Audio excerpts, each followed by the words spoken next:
গোপালগঞ্জে জাতীয় নাগরিক পার্টি এনসিপি পূর্ব ঘোষিত মার্চ টু গোপালগঞ্জ কর্মসূচিতে দুষ্কৃতকারীদের হামলায় ঘটনায় গভীর উদ্বেগ জানিয়ে বিবৃতি দিয়েছেন বিএনপি মহাসচিব মির্জা ফখরুল ইসলাম আলমগীর।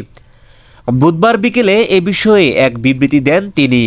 বিবৃতিতে বিএনপি মহাসচিব বলেন, ছাত্র জনতার আন্দোলনে আওয়ামী লীগের স্বৈরাচারী শাসক গোষ্ঠীর পতনের পর দুষ্কৃতিকারীরা আবারও দেশে অস্থিতিশীল পরিস্থিতি সৃষ্টিসহ নৈরাজ্যের মাধ্যমে ফায়দা হাসিলের অপতৎপরতায় লিপ্ত হয়েছে।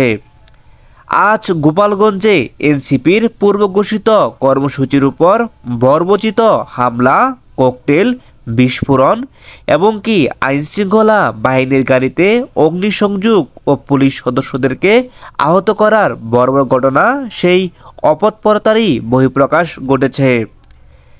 আইনশৃঙ্খলা পরিস্থিতির চরম অবনতির কারণে আওয়ামী লীগের দোসররা মরণকামড় দিয়ে ইন্টারিম গভর্নমেন্টকে বেকায়দায় ফেলে ফায়দা লুটতে দেশে অরাজক পরিস্থিতি সৃষ্টির জন্য এখন মাথাচাড়া দিয়ে উঠেছে।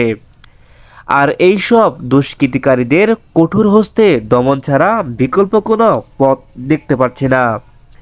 মির্জা ফখরুল আরও বলেন, গণতন্ত্র ও মানুষের ভোটের অধিকার প্রতিষ্ঠা সহ দেশে যাতে আবারও ফ্যাসিবাদের উত্থান হতে না পারে, সেজন্য দেশের মানুষের জানমাল রক্ষায় দল মত নির্বিশেষে সকল শ্রেণী পেশার মানুষকে ঐক্যবদ্ধ থাকতে হবে এবং এর ব্যত্যয় হলে দেশ আবারও স্বাধীনতা সার্বভৌমত্ব রক্ষায় হুমকির মুখে পড়তে পারে।